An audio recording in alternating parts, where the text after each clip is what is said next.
Hello, everyone. Good morning, good afternoon, good evening, if that's where you're joining us from. My name is Peter. I'm the head of insights at Carta, and I'm so excited to welcome you to our State of Startup Compensation covering the first half of 2024. As we get started, we're going to throw up some data slides. We're going to walk through a ton of information about what's happening to startups and their compensation across the first half of this year. But I'd be remiss if I didn't start by bringing up our wonderful guests on stage. So let's start with Heather Doche, partner at Signalfire. Heather, thank you so much for joining us. Thank you for having me. Amazing. Hannah Wells, you're up next, coming to us from White & Gale Consulting, where she is a principal. Hannah, thank you for joining us as well. Excited to be here.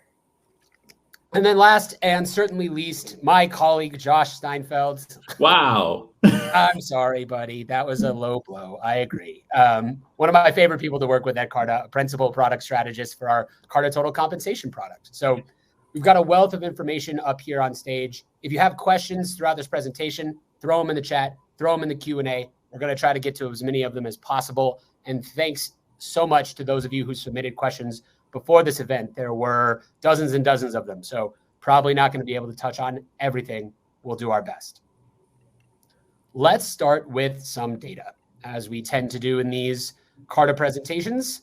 So what we're going to walk through is all available to you right now in our State of Startup Compensation report for the first half of 2024. This is a word from our lawyers. I trust that you are all very quick readers and you read that. That's fun.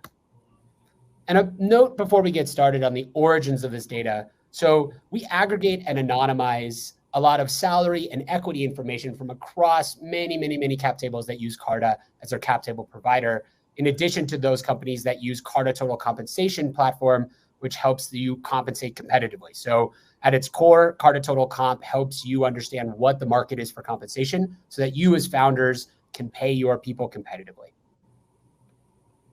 Let's start with the first kind of overriding section of trends when it comes to compensation. You can't really talk about compensation without starting with the hiring market, because it is a supply and demand dynamic at the root. And without talking about hiring, you really don't know what's happening in comp. So let's get into the first thing that we want to talk about with hiring, which is everyone's least favorite topic, layoffs. As we all know, if you follow this orange line in the chart, that's just the total number of laid off employees by month across all Carta companies. So that's 45,000 or so startups these days.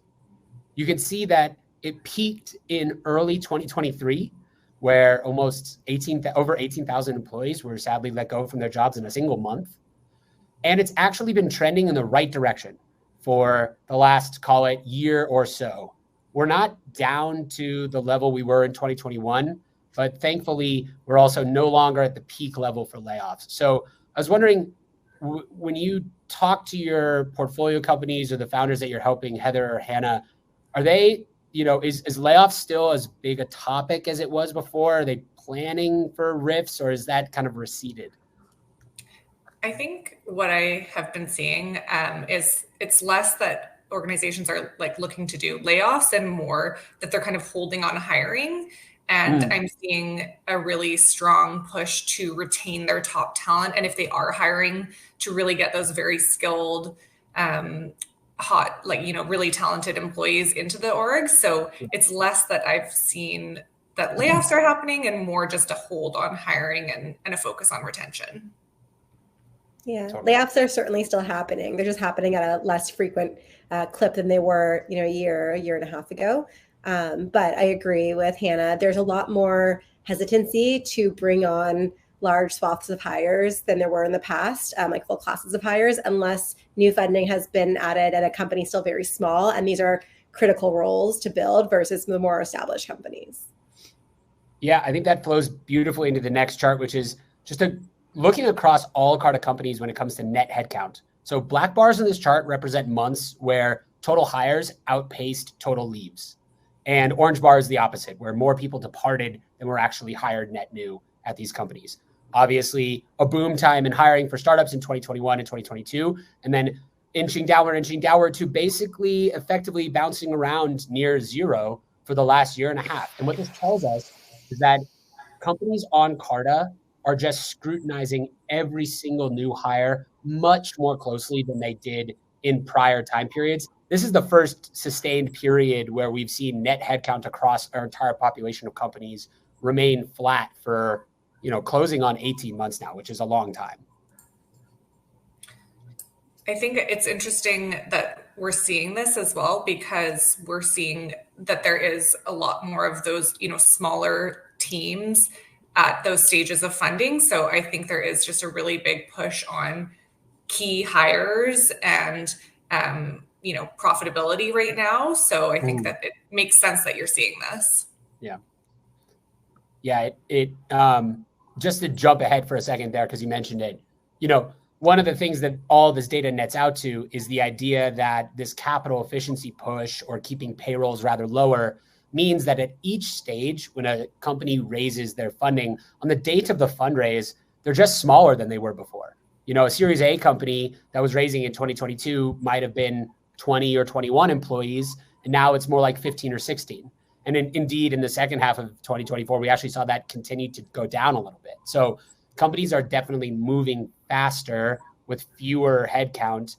And then the date of the fundraise, they're just smaller organizations than they were at any point in the last, call it 2 to 3 years. Yeah, with funding unknown, people tend to raise opportunistically when they can. So there could be a mix of that. Plus, you're seeing a lot more founders sort of cite ARR per headcount. And so how can we show that we're a lean organization, make us appealing for new investments so that we can grow later and make those investments in a really moderate way? And I think also companies, maybe not at Series A, but later on, are also looking at sort of the exit path. And the more appealing you can make it yourself for acquisition or otherwise, the better off you're going to be. And so all of these things just go back to that theme of hire really thoughtfully. That was not the case if we did this webinar in 2021. So. Yes. Yeah. The webinar in 2021 was full of different energy, I think, necessarily than some of the energy we're feeling today, for sure. And when we get into who is still being hired, I think unsurprisingly, there has been a shift back towards engineering talent as the top function. It always has been the top function on Carta, but it kind of, the share of engineers dipped as a total percentage of hires a little bit in those boom years, and is now kind of steadily increased to basically a third of new hires on Carta so far this year have been engineering talent, followed by sales, and then on down the functional lists, marketing, ops, customer success, et cetera, et cetera. So not a huge surprise, but definitely it seems this old adage of hire builders and sellers is still, very much in vogue. Yeah. And almost every company is doing whatever their company is, plus AI, now an AI company. And so if they don't have the ML talent on their team currently, they might add AI ML type of engineers. So almost everyone is looking opportunistically for those hires. And then sales hires are a bit more justifiable, because if you can look at your revenue multiples, they can pay for themselves and help you grow overall. And so both of those hires are not a surprise to me, especially the engineering side. But I would assume if you were to break down what types of engineers those are, a large portion are going to be in the ML category. Yep. Yeah, Josh, I don't know if we actually had that breakdown offhand. We have definitely seen that, anecdotally, I've seen that be the case. But yeah, no, I don't know if we've broken down the hiring data that way, but certainly in the comp data, we do look at AI and ML engineers kind of separately. Mm-hmm. And I think we're really starting to see some clear trends in the data where pay is separating for those roles. So, starting to see salary and equity grow at higher rates than just sort of broad engineers.